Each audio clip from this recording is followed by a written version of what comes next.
आता बघा नेक्स्ट आहे आपलं सिंपल पास्ट टेन्स. मग या टेन्स मध्ये ऍक्टिव्ह व्हॉइस जे आहे त्याचा फॉर्म्युला आहे subject V2 plus object. V2 म्हणजे काय, वर्बचा सेकंड फॉर्म. आता राईट, रोट, रिटर्न हे जर घेतलं तर राईट हा V1 फर्स्ट फॉर्म येणार त्याचा आणि रोट हा सेकंड फॉर्म. तोच आपण ऍक्टिव्ह मध्ये यूज केलेला आहे इथे. Annie wrote every page of the diary. आता बघा या सेंटेन्स मध्ये ॲनी हे काय झालं, सब्जेक्ट आहे.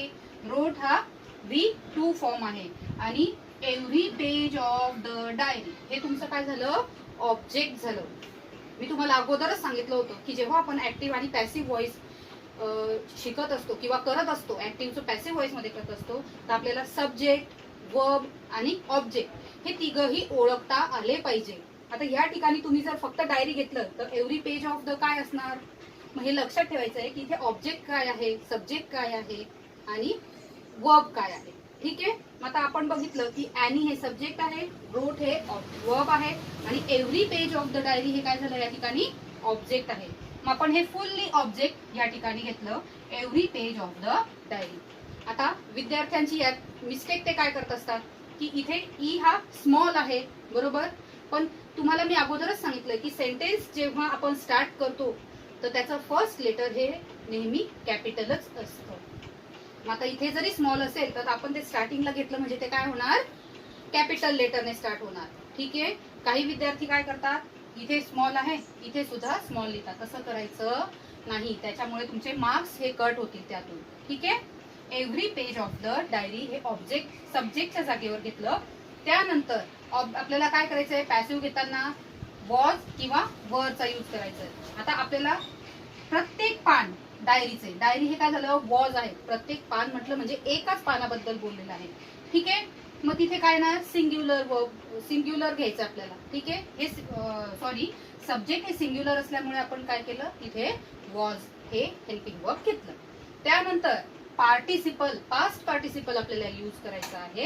राईटचं पास्ट फॉर्म काय येणार, V2, रोट येणार तर V3 काय असणार आहे, रिटर्न. आणि त्यानंतर बाय प्लस सब्जेक्ट जे आहे ते आपण ऑब्जेक्टच्या जागेवर घेणार. ठीक आहे. आता नेक्स्ट सेंटेन्स बघा आपलं, everybody remembered it. Subject, verb आणि हे झालं तुमचं ऑब्जेक्ट. ठीक आहे. आता मी तुम्हाला सांगितलं होतं की जर इट हे यूज केलेलं असेल तर त्यात कुठल्याही प्रकारचे बदल होत नाही. मग हे इट जे आहे ते आपण इथे घेतलं, इट सब्जेक्टच्या जागेवर, helping verb was plus verb. आता वर्बचा आपल्याला पास्ट पार्टिसिपल घ्यायचा आहे तर रिमेंबर्डचा पास्ट पार्टिसिपल फॉर्म काय येणार, रिमेंबर्डच येणार. ठीक आहे. Plus by plus everybody, subject आपण ऑब्जेक्टच्या जागेवर घेतलं. लक्षात आलं का. सिंपल पास्टचं सेंटेन्स हे कसं ओळखायचं, सब्जेक्ट V2 ऑब्जेक्ट आलं तर ते तुमचं सिंपल पास्टचं सेंटेन्स असतं. ठीक आहे. आता नेक्स्ट आहे आपलं पास्ट कंटिन्युअस टेन्स. मी तुम्हाला सांगितलं होतं की कंटिन्युअस कसं ओळखायचं, वर्बचा एनजी फॉर्म असेल मग ते पास्ट आहे की प्रेझेंट कसं ओळखायचं, हेल्पिंग वर्ब वरून. एम इज आर असेल तर प्रेझेंट, वॉज वर असेल तर पास्ट. लक्षात आलं. आता ऍक्टिव्हचं पास्ट कंटिन्युअस टेन्सचं जर सेंटेन्स असेल तर त्याचं ऍक्टिव्हचं पॅसिव्ह कसं करणार, दे वर प्लेइंग हॉकी. ठीक आहे. आता या सेंटेन्स मध्ये ऍक्टिव्हची रचना कशी असणार आहे, सब्जेक्ट प्लस वॉज किंवा वर प्लस आयएनजी फॉर्म ऑफ वर्ब. ठीक आहे. आणि त्यानंतर ऑब्जेक्ट. मग आता आपल्याला सब्जेक्टच्या जागेवर ऑब्जेक्ट घ्यायचा आहे, was were as it is ठेवायचं आहे आणि तिथे वर्बच्या अगोदर बीइंग घ्यायचं आहे. ठीक आहे. त्यानंतर वर्बचा past participle form plus by plus object. बघा इथे पण रचना तशीच आहे, दे आहे subject, helping verb were, ING form of verb आणि ऑब्जेक्ट. ठीक आहे. आपण हे ऑब्जेक्ट सब्जेक्टच्या जागेवर आणलं तर हे काय झालं, सिंग्युलर वर्ब झालं. बरोबर आहे, सिंग्युलर आहे सब्जेक्ट म्हणून आपण इथे काय केलं, वॉज घेतला. ठीक आहे. मग वर्बच्या अगोदर आपल्याला काय यूज करायचं आहे, बीइंग आणि वर्बचा past participle form play, play played played. ठीक आहे. त्यानंतर बाय प्लस देचं काय होणार इथे, प्रोनाउन देम. ठीक आहे. नेक्स्ट बघा, Meena was making rangoli design. ठीक आहे. Meena was making rangoli design. आता पहिल्या सेंटेन्स मध्ये आपण बघितलं की हे प्रोनाउन होतं सब्जेक्टच्या जागेवर. आता इथे काय आहे, नाउन आहे. मग आपण यात कुठलेही चेंजेस करायचे नाही, ते ऍज इट इज आपल्याला ऑब्जेक्टच्या जागेवर लिहायचं आहे. मग बघा, rangoli design was being made by Meena. मग आपण काय केलं, ऑब्जेक्ट काय आहे याच्यात, रंगोली डिझाईन, सब्जेक्टच्या जागेवर घेतलं. मग हे सिंग्युलर असल्यामुळे आपण इथे काय केलं, वॉज ठेवलं. मग वर्बच्या अगोदर बीइंग. आता मेकिंग म्हणजे मेकचा पास्ट पार्टिसिपल फॉर्म काय येणार, मेक, मेड, मेड. मग हा V3 फॉर्म काय आला, made. Plus by plus object म्हणजे सब्जेक्टला आपण काय केलं, ऑब्जेक्टच्या जागेवर नेलं. आणि ते नाव असल्यामुळे आपण काय केलं, ते नाव ऍज इट इज ठेवलं. लक्षात आलं.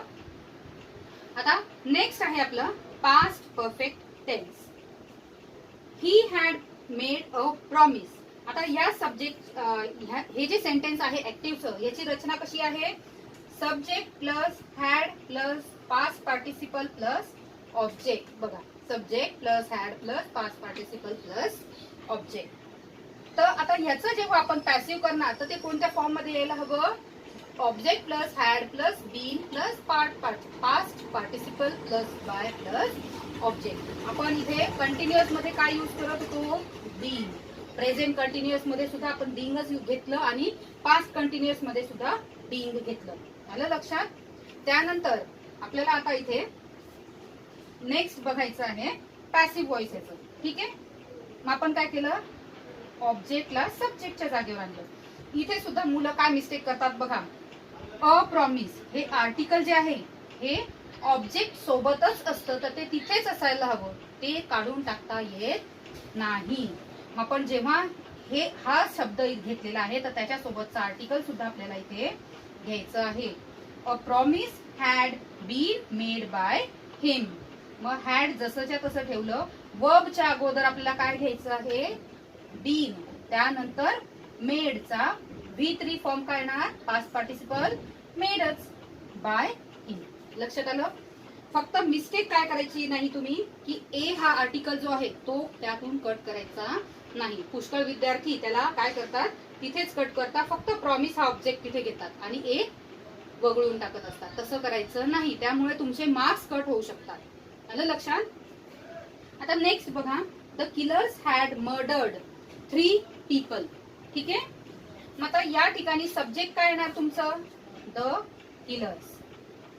हॅड हे हेल्पिंग वर्ब प्लस हे तुमचं झालं वर्ब. ठीक आहे.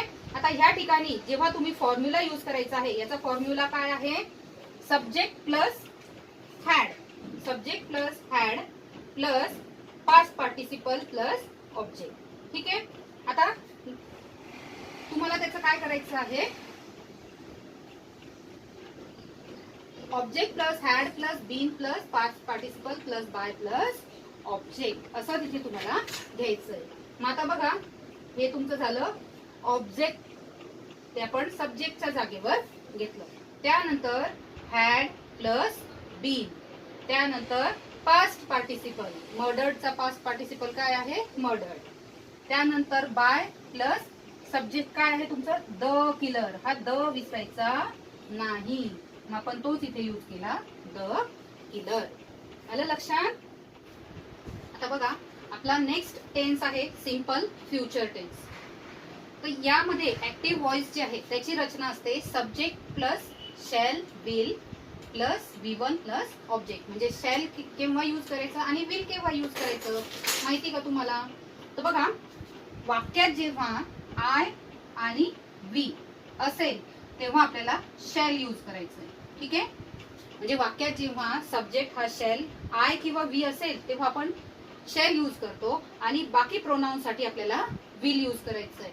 पण आता जेव्हा आपण बोलतो, इंग्लिशमध्ये बोलतो, तेव्हा आपण विलचाच वापर करत असतो, आय असेल तरी आणि वी असेल तरी. पण जेव्हा तुम्ही ग्रामरचे प्रश्न सोडवतात तेव्हा लक्षात ठेवायचं आहे की जर आय वी असेल तर शॅलच यूज करायचं. बोलताना भलेही तुम्ही तिथे इंग्लिश टॉकिंग करतात तेव्हा तुम्ही विल यूज केलं तर चालेल, पण जेव्हा तुम्ही ग्रामरचा टॉपिक अभ्यासतात किंवा त्याचे प्रश्न सोडवत असतात तेव्हा हा रूल लक्षात ठेवायचा. ठीक आहे. मग आता बघा, ऍक्टिव्ह व्हॉइसचं सेंटेन्स बघा. We shall get more marks this year. पहिले हे सब्जेक्ट झालं, शॅल झाला. आता इथे वी आलं म्हणून आपण इथे काय आहे, शॅल घेतलेलं आहे. त्यानंतर वर्ब मोर मार्क्स. आता तुम्हाला इथे कन्फ्युजन होईल की नेमकं ऑब्जेक्ट कोणतं आहे ह्याच्यात. तुम्ही याला ऑब्जेक्ट मानणार की दिस इयर हे ऑब्जेक्ट आहे, पण नाही. इथे ऑब्जेक्ट काय आहे, मोर मार्क्स. आता हे एक्स्ट्राचं सेंटेन्स आहे म्हणून आपण याला काय म्हणू, कॉम्प्लिमेंट. ठीक आहे. मग आता जेव्हा याचा पॅसिव्ह व्हॉइस करायचा आहे तर आपल्याला या रचनेनुसार करावं लागणार आहे. रचना काय असायला हवी, ऑब्जेक्ट प्लस शॅल किंवा विल प्लस बी घ्यायचंय. आता जसं आपण मागच्या सेंटेन्स मध्ये बघितलं की आपल्याला तिथे बीइंग यूज करायचं होतं. ठीक आहे. आता इथे काय यूज करायचंय, वर्बच्या अगोदर be plus past participle plus by plus object. मग आता बघा आपण इथे हे ऑब्जेक्ट असल्यामुळे आपण स्टार्टिंगला काय घेतलं, मोर मार्क्स. आता मी तुम्हाला माहित होतं आय आणि व्ही असेल तर शेल घ्यायचंय, पण इथे आय व्ही आहे का, नाही. म्हणून आपण इथे काय घेतलं, विल. ऑब्जेक्टच्या वर्बच्या अगोदर बी घेतलं, त्यानंतर वर्ब घेतलं. म्हणजे गेटचा आपण past participle form got use केला. झालं, हे पूर्ण सेंटेन्स झालं. त्यानंतर आपण काय केलं, वर्ब नंतर हे कॉम्प्लिमेंट घेतलं, धिस इयर.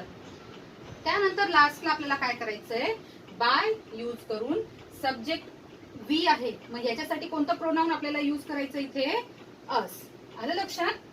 आता नेक्स्ट सेंटेन्स बघा, मेरी विल शो हर बँगल्स. यात सब्जेक्ट काय आलं, मेरी, विल, वर्ब चा वर्ब आलं. त्यानंतर इथे हे काय झालं, ऑब्जेक्ट झालं. सॉरी, बँगल्स हे ऑब्जेक्ट झालं. आता यात काय झालं, मेरी आणि हे तिच्याच बद्दल बोललेलं हर आहे.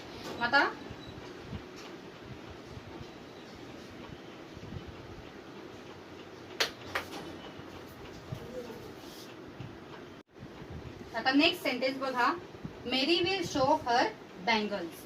मेरी इथे काय झालं, सब्जेक्ट, शेल विल, शो हे वर्ब झालं आणि हे बँगल्स. आता ह्या ठिकाणी हे एका तिसऱ्या व्यक्तीसाठी झालेलं आहे, घेतलेलं आहे. आता याचं आपल्याला जेव्हा पॅसिव्ह व्हॉइस करायचं आहे, आपण काय केलं, ऑब्जेक्टला सब्जेक्टच्या जागेवर घेतलं, will plus be plus past participle घेतलं. ठीक आहे. आता हे हर एक्स्ट्रा आलेलं आहे म्हणून आपण काय केलं, वर्ब नंतर त्याला घेतलं टू हर आणि त्यानंतर बाय प्लस ऑब्जेक्ट घेतलं.